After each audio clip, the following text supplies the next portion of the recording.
Buenos días amigos de LMF Magazine, Francisco Herrera les saluda, bienvenidos a mi videoblog. En este día jueves vamos a tocar dos temas. Uno, los protocolos a seguir para los jugadores que sufren traumas craneoencefálicos y el significado del diagnóstico tendinitis que estamos escuchando bastante frecuente en nuestro medio. Primero, ¿qué es lo que tenemos que seguir? Hay protocolos ya estandarizados sobre jugadores que sufran traumas craneoencefálicos o contusiones cerebrales, ¿verdad? Debido a este tipo de traumas, o sea, golpes en el cráneo, en la cabeza, que pueden producir desde mareos, cefaleas, visión borrosa, hasta pérdida de conciencia en la práctica del deporte. ¿Por qué es importante mencionar esto? Nos hemos encontrado muchas veces durante nuestro torneo jugadores que han sufrido este tipo de lesión, de trauma. Hemos visto que normalmente son llevados hacia centros asistenciales, ¿verdad? La mayoría de veces son trasladados a centros asistenciales públicos, algo que la verdad no comparto en lo personal, porque muchas veces el sistema público de nosotros es bastante deficiente y porque no existen personas capacitadas para evaluar atletas. O sea, obviamente es importante la evaluación neurológica cuando sufre un trauma craneoencefálico, pero también tiene que estar un médico del deporte quien inicialmente tiene que hacer una valoración del jugador para luego hacer una derivación con las especialidades que se ameritan. Entonces, partiendo de ahí, creo que tenemos un problema porque no tenemos el personal adecuado en el sistema público, y lo otro es que muchas veces no se encuentran con las herramientas para poder tomar exámenes específicos. Normalmente se lleva al jugador, le toman un TAC, si el TAC salió bien, se despacha, cosa que definitivamente en un protocolo para trauma craneoencefálico o por contusión cerebral, que es lo que normalmente sucede, hay bastantes fallos en ese actuar que nosotros tenemos. Primero, pues obviamente el transporte tiene que ser de la medida adecuada, con collarín cervical si fuera posible, ¿verdad? Mejor dicho, tiene que ser con collarín cervical.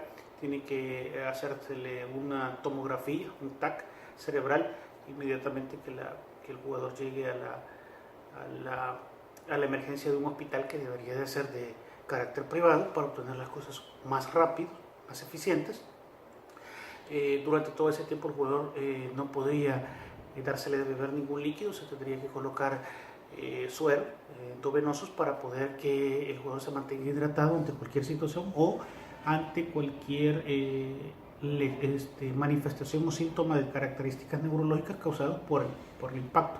Lo otro, que tiene que permanecer con el collarín hasta que se demuestre que no tenga una lesión de características vertebrales. O sea, aparte del TAC, tiene que ser tomado rayos X de columna cervical, ¿verdad?, en diferentes proyecciones para determinar que no existe ningún tipo de lesión, y esto tiene que ser seguido con una observación no menos de 12 horas, siendo lo ideal 24 horas en el centro asistencial, para ser visualizados sus signos vitales, su estado de conciencia, ¿verdad?, o alguna manifestación que el paciente pueda presentar por algún tipo de afectación de tipo neurológica, ya sea que el jugador empiece con vómitos que no sean contenidos fácilmente, que aparezca con dolor de cabeza intensos, con problemas de visión borrosa, con dificultad para el habla. Entonces eso lo podemos detectar en las próximas 12 a 24 horas que el jugador sufre un tipo de trauma craneoencefálico, ¿verdad?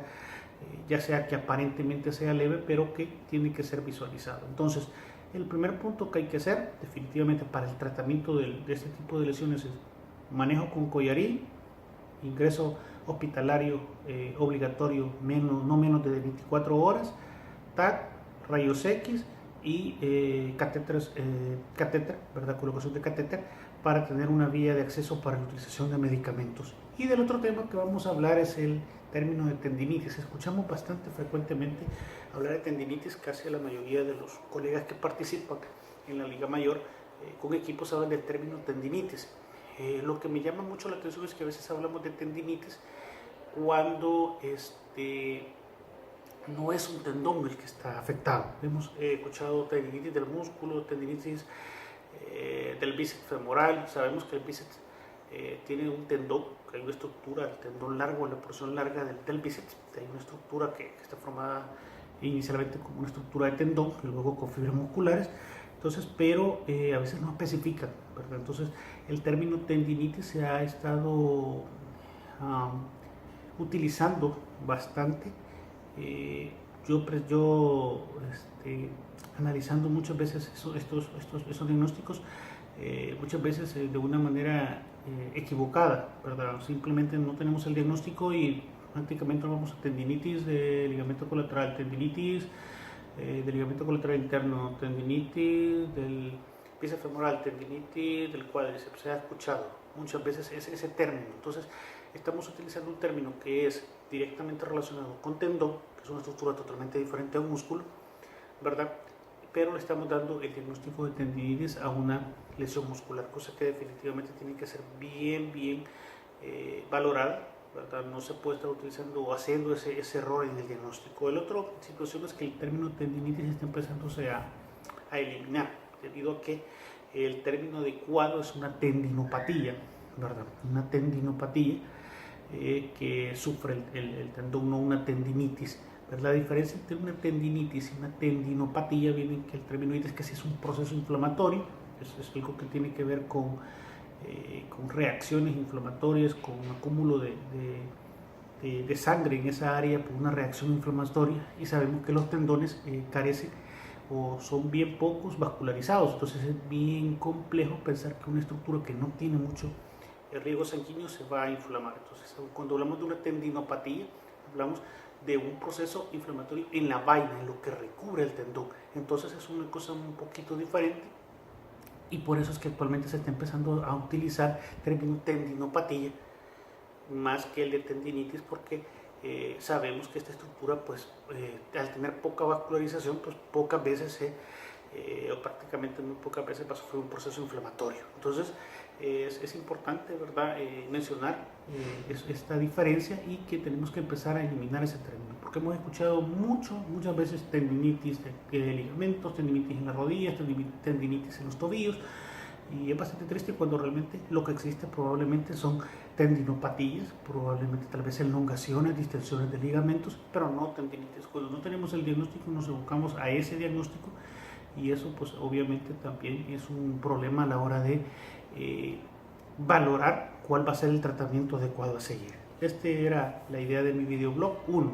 El tratamiento adecuado, los protocolos a seguir para un trauma craneoencefálico. Ya dijimos, transportarlo adecuadamente, collarín cervical, centro asistencial privado, colocación de catéter, toma de rayos X, TAC y observación por lo menos 24 horas. Y tendinitis, hablamos de inflamación de un tendón, pero que actualmente está empezando a cambiar el concepto, ya no utilizar tendinitis sino tendinopatía, y que los músculos pues no pueden sufrir una tendinitis, ¿verdad? Vemos una combinación de términos que no son compatibles. Tendinitis para referir con tendón, y no tiene nada que ver con una lesión muscular. Espero que les haya ayudado. Siempre a la orden. Francisco Herrera les saluda, un gusto.